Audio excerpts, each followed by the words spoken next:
If you know who's going to win this fight, I want to hear from you down below in the comments section. Coming up this weekend, we have the prototype Jake Collier. He was a prototype at middleweight, now we're up at heavyweight, taking on the Vanilla Gorilla Chase Sherman, a guy who, in the minds of the fans, in the hearts of the fans, he has had a big impact on the heavyweight division since about 2017.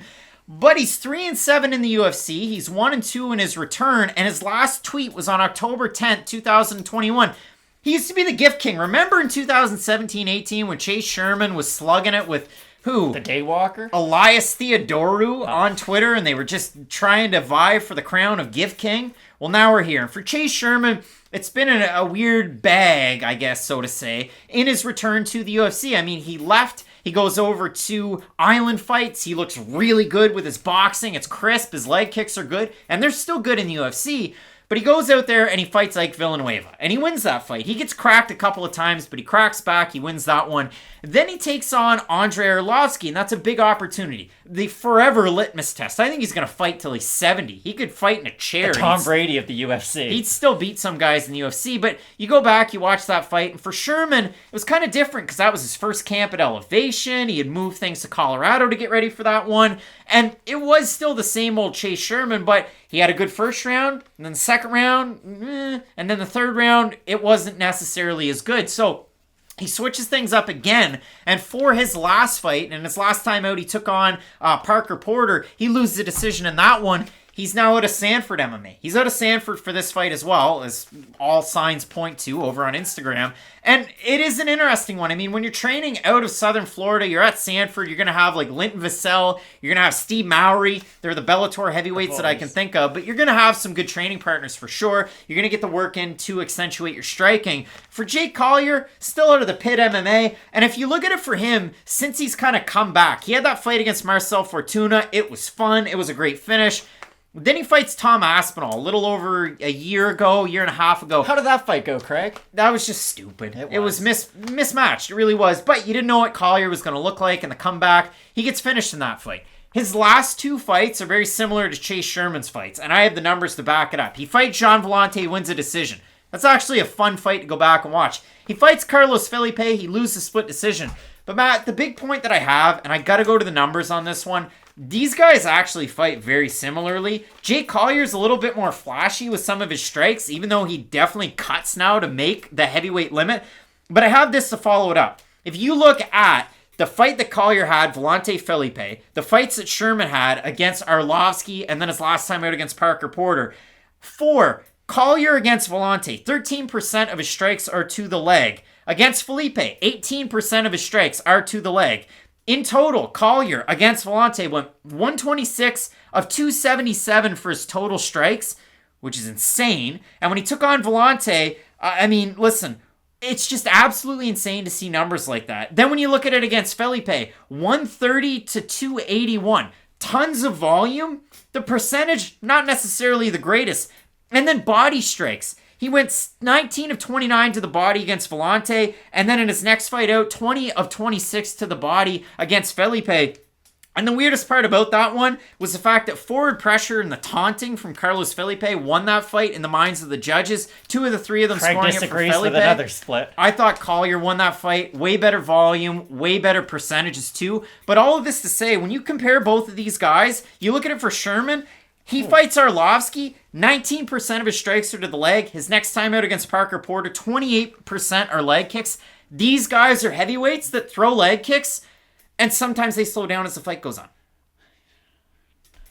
Yeah, I agree 100%. I don't really know what to add to this right now because you kind of covered it all. These guys are both just an archetype of volume strikers in the heavyweight division. Are they the best at it? No, that would probably be Andrei Arlovsky right now. And even if you want to give more credit, that'd probably be like a Cyril Gane or even a Stipe Miocic, closer to the top of the division because they have that unique mix of power and volume. Whereas Sherman can get knockout wins, but a lot of things have to go right for that to happen. The leg kicks really have to chop you down. You do have to have poor cardio yourself for him to sort of get that momentum and get the volume numbers high enough to start to beat you down. I agree with you though. These two fighters are very similar in the way that they employ their volume. The big difference though is that I've seen Chase Sherman just sort of start off slow and never be able to regain momentum. And maybe not start off slow, because you're right. He did win early on in the Arlovski fight, but you can tell that once things start to slip away from Sherman, he doesn't make in-fight adjustments all that often to then get the momentum back, because that Arlovski fight was easily winnable. Like, they were doing the exact same thing early on in the fight, but the difference was, and I remember bringing this up, both guys throw leg kicks. Does Chase Sherman check them? Not really. Whereas Andrei Arlovski can use his movement, can check a few leg kicks to where, okay, if we are basically even throughout our strikes, but I'm making you pay for your leg kicks and then you have to eat mine, well, it's going to hurt you a lot more than it's going to hurt me. I also like the point that you brought up about how Collier does cut weight to make 265, but I still think he's the faster guy on his feet, because he does use left to right movement a lot better than Chase Sherman. Sherman's a lot of forward and back, and that's about it. And he can get caught sometimes when he moves straight back. And that's why I think Collier will and can have success in this matchup. If he can just change strikes together as he moves forward, I think one of them will land. Now, is it going to be enough to put Sherman down? Maybe not, because Sherman, one of his better attributes, he does have a pretty good chin. Oh, yeah. I know he's been knocked out in the past, but like, look at the Wall-Harris combination. It's one of the great heavyweight combos of all time. People don't talk about that knockout. It's a very, very nice one. Sherman can take a lot of abuse in his fights, but I do think Collier's the slightly better fighter in every aspect. I think he's a little bit faster in the feet. Maybe Sherman has a little bit more power. I just don't think it's going to really come to that. I think we're going to get probably a decision out of these two, and it's probably going to have really good numbers again. It's really interesting. I guess I'll give you the question. Do you think either one of these guys can get into the top 15? Like, this is what, the fourth fight of the night? This is on the main card. Like, do you think either guy could, or are they just kind of stuck being those fun outside the ranking heavyweights? Not on Sunday after this one. And when I look at this, I mean, for Sherman, I think when you're training at a gym like Sanford MMA, you're going to make gains, and that just shows out. I mean, you've seen the fighters from that gym have absolute success in the UFC and in some of the other leagues as well. I mean, look at take any fighter. Michael Chandler. Kamaru Usman goes from gym to gym. Gilbert Burns. There's so many good fighters over there. But when I look at it for Sherman, it is a very difficult one. The fight goes the distance, prob's actually a minus, which is crazy because Sherman, the large majority of his wins are by knockout. And for Collier, he definitely has that power too. You want to go see a good fight for him? Look at him finish Uda. It's a spinning back kick in that one. Crazy stuff there. But I look at this one, I do have a hard time because for Sherman, he throws typically a higher percentage of leg kicks, but after the first round, they kind of start to fall down a little bit. Both these guys will strike to the body quite a bit. You look at the odds for this one. Sherman open to minus 115. He's a plus 105 right now. Jake Collier open to minus 105. He's minus 128. The votes on Tapology, surprise to us, they are to you. Ooh. And 1,326 total votes. 74% Sherman, 67% by knockout for the 26% that have Collier. 64% by decision, 28% by knockout. It is really tricky because, again, both these guys will play the volume game. They'll step back a little bit, then they'll go in and throw a single body shot, then they'll step back a little bit, throw some combinations. Both guys, I would say, have decent chins. Again, you said it. I mean, Collier got knocked out by Tom Aspinall. That was a crazy win for Aspinall, and I think he's going to challenge for a title. If it's not this year, maybe next year, but like it's if Cyril Gane can do it, Tom Aspinall is going to be able to do it. And for Chase Sherman, it really is a tricky one. So we look at it, 2-3 in the 5-on in for Collier, 3-2 for Sherman.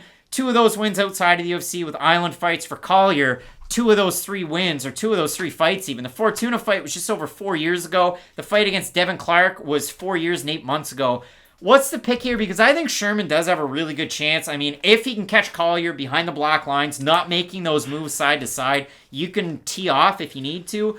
It is a tough one, though. I agree with you that if Sherman can back up Collier, he can have success, but I don't think he's going to have that opportunity a lot. The problem with Sherman is that, I forget which fight, I think it was Borshchev earlier on in the card, where when he does get pressured, he puts his hands straight up just to try to defend the punches. Chase Sherman has that exact same problem in his game. He puts his hands up and backs straight up. That's how Wall-Harris knocked him out. Wall-Harris put one hand behind his neck because he knew he was going to pop his head up, brought it down and kneed him in the head. It was beautiful. Now, does Jake Collier have the explosiveness of Wall-Harris? No. Wall-Harris is one of the best knockout artists in the division's history. Collier is a middleweight who's moved up. But I gotta be honest, I like the smaller I guess, bigger guy in this fight than I do Chase Sherman. I do think the movement of Collier is going to give Sherman problems. If Sherman lands some effective leg kicks early, maybe I'll be eating my words, but I do think Collier can win this one. I think Sherman with the new camp, second time out, usually see those improvements in the second fight from a new camp. First fight, it's either lights out. It's like getting a new coach in any sport. Usually that team goes out there like